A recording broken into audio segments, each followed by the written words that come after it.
Good morning, ladies and gentlemen. So let me just say this to you guys. Please, let me welcome you. Allow me to welcome you to football as a religion. You understand? Football is a religion. The biggest religion on earth. The biggest religion in the universe. Trust me. Football is a religion, ladies and gentlemen. It has the power to unite us all. It has the power to bring us together.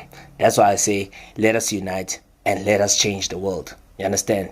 This is the unifier of earth. Football is a religion. If you are new to this channel, welcome, man.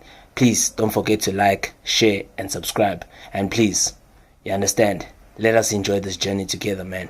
Let us build this journey together. Right. So, I'm Pube Simpati Mhlaba, your host. Listen, I'll be telling you all that needs to be known about the CAF Champions League. So much controversy. Not so much surprising results, but so much controversy. Right, let's start with Friday night, the 5th of April. We had two clashes, okay, between Mamelodi Sundowns and Young Africans of Tanzania. The second leg at the Loftus Versfeld Stadium in Pretoria, the capital city of South Africa. And then defending champions, Al Ahly took on Simba of Tanzania. Yes, in Egypt at the Cairo International Stadium. So yes, let's get straight into it. The defending champions, Al Ahly, they, as well as Mamelodi Sundowns, now they've advanced to the semi-finals of this season's CAF Champions League semi-final, right?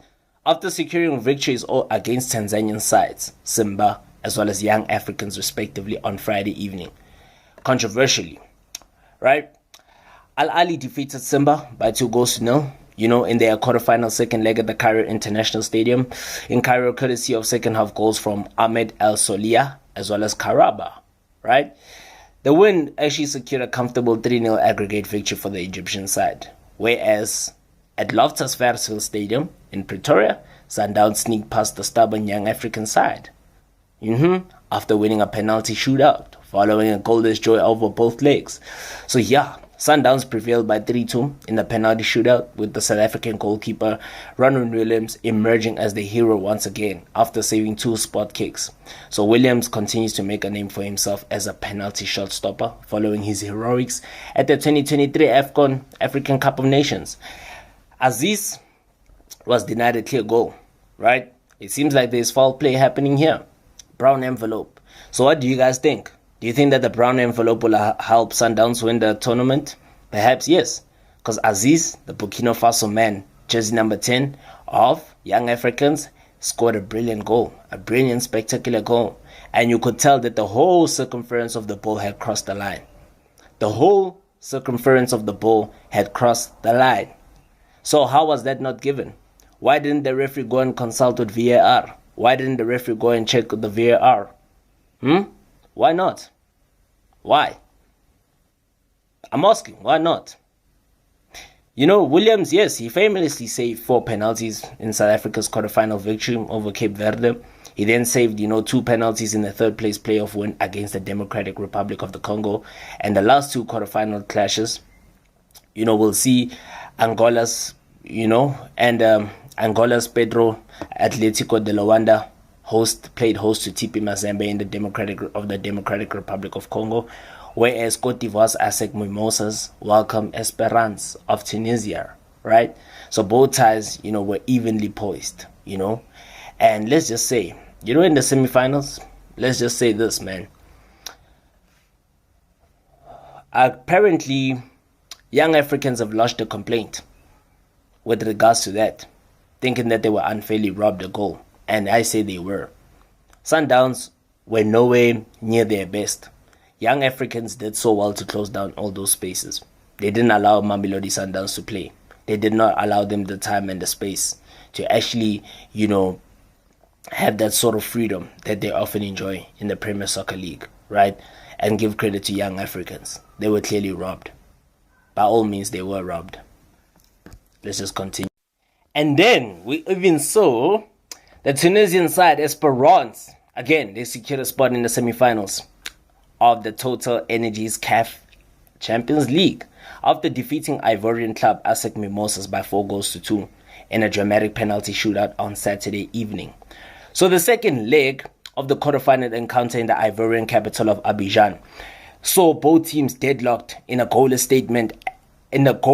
stalemate at the end of regular time. With the aggregate score level at 0-0, the match was actually decided by a nerve-wracking penalty shootout, with Esperance emerging victorious.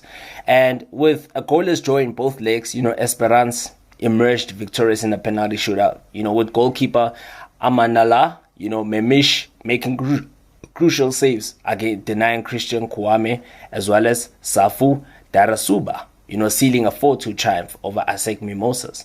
There's another Christian Kouame. I'm sure you guys thought I was referring to the Christian Kouame that you saw at the African Cup of Nations playing for Ivory Coast. He is on the books of Fiorentina, so there is another Christian Kouame from Cote d'Ivoire, right? And I will get more into details with regards to that player. But this victory actually does propel Esperance into the semi-finals of the TotalEnergies CAF Champions League for the 18th time in its illustrious history. So they will now face South African outfit Mamelodi Sundowns in the next stage, who secured their own semi-final berth on Friday after a penalty shootout victory over Tanzanian side Young Africans. Playing at the, Stade Felix Houphouët Boigny Stadium in Abidjan. So ASEC Mimosas displayed a more assertive approach, compared to the first leg. Although Esperance actually maintained possession, in terms of they were more dominant, right? In terms of having more of the ball. They had over more than 60% possession, by the halftime.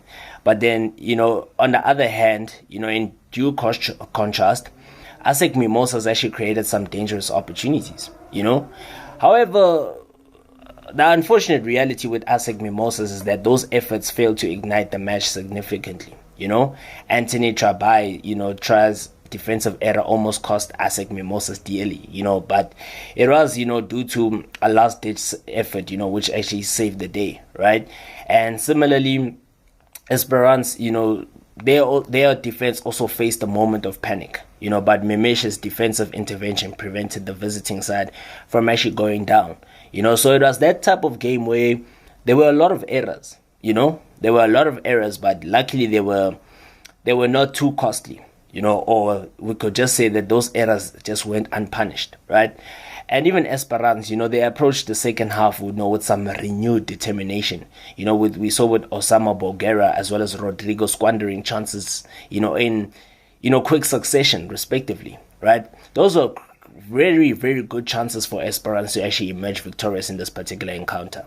And, in the closing stages of the match, ASEC Mimosas actually piled so much pressure on Esperance, but, in search of that winning goal. But let me just say, Esperance, the Tunisian side, they actually held very firm in order to ensure that the match ended goalless, leading to the lottery of a penalty shootout. Because we know in a penalty shootout, it's anybody's game. You understand? It's anybody's game, right?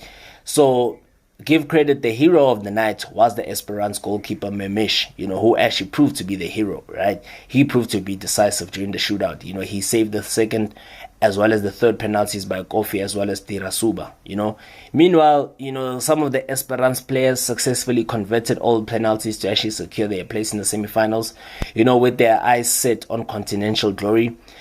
Esperance will actually now prepare to face Mamelodi Sundowns in what promises to be an exhilarating semi-final showdown.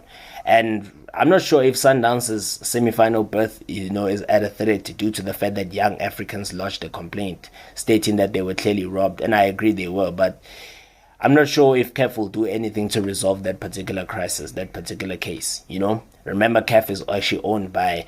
The president of CAF is actually the owner of Mamelodi Sundowns, so I heavily doubt it.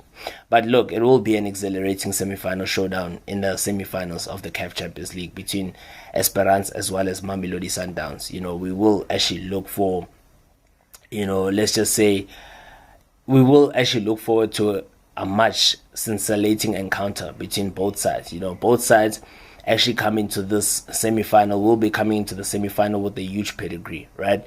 We know that Mamelodi Sundowns, right, are a team that is actually gunning for their second, CAF Champions League crown, in a space of 8 years? Last time they won it was in 2016. That was their first crown, So yeah, that is what we're going to see.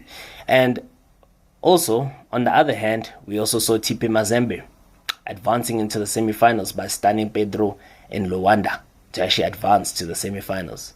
So the Democratic Republic of the Congo Giants, TP Mazembe, have also sealed their place in the total CAF Champions League semi-finals after securing a 2-1 away victory, over Angola's Pedro de Luanda.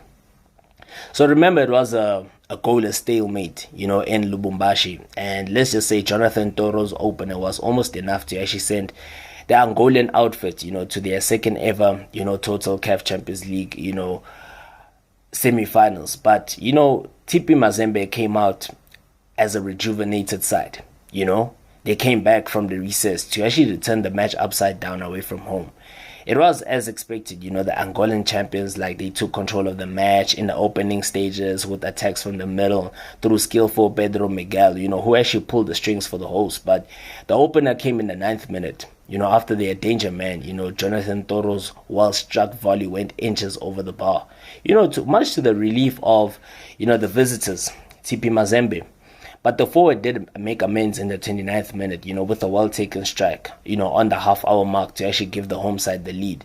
And, with the match destined for victory in favor of the host, Philip Kinzumbi, silenced the crowd with a brilliant turn, to actually unleash a grass cutter that actually beat Hugo Marquez to actually level matters in the 82nd minute of the game. What a brilliant game, what a brilliant goal that was. I mean, a brilliant turn as well. Brilliant turn. That was just like a striker's instinct. And the goal, gave the hosts, a sudden wake-up call. Because the hosts, who had already been in celebratory mode as they started sending numbers forward, a tactic that dismally backfired. As Joel Bayer, broke the hearts of the Angolans with a late strike in the referee's optimal time to actually make it 2-1 in favor of Mazembe, who now set up a mouth-watering semi-final clash with reigning champions Al Ahly. And now Mazembe will now prepare to actually face the record-holding champions in a two-legged affair. With the fixture being at home on the 19th of April before the away tie on the 26th of April to actually determine who between the two sides will actually advance to the finals.